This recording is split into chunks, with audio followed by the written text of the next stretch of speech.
waxaynu warin doonaa dadka taariikhda weyn ku leh dunida jimicsiga, jimka, tababarada jireed ee kale sida orodka, yoogada, gymnastics iyo soft workoutska.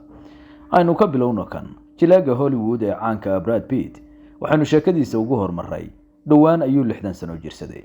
mase jirto cid sooranaysa Brad ayaa 60 jir ah marka loo barbardhigo dadkeena da'daas jira.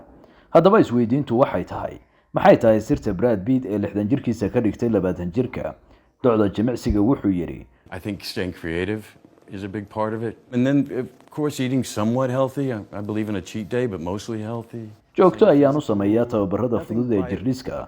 jimku balwadii ma aha, balse jimicsigayga joogtada ah ayaa iga caawiyey in jirkaygu joogo hal boos waqti dheer. taasi waxay ku tusaysaa muhiimadda joogtaynta. docda kale Brad Pitt waxaa loogu yeeraa mid ka mid ah actorska ugu qurxoon dhinaca muuqa Hollywood ama adduunkaba. dad badani waxay iswarsadaan wajigiisa aan isbeddelku ku dhicin.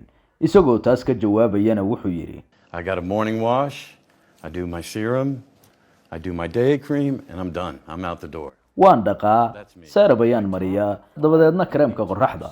sidaas ayaanna ku baxaa. waa intaas daryeelka wajigaygu.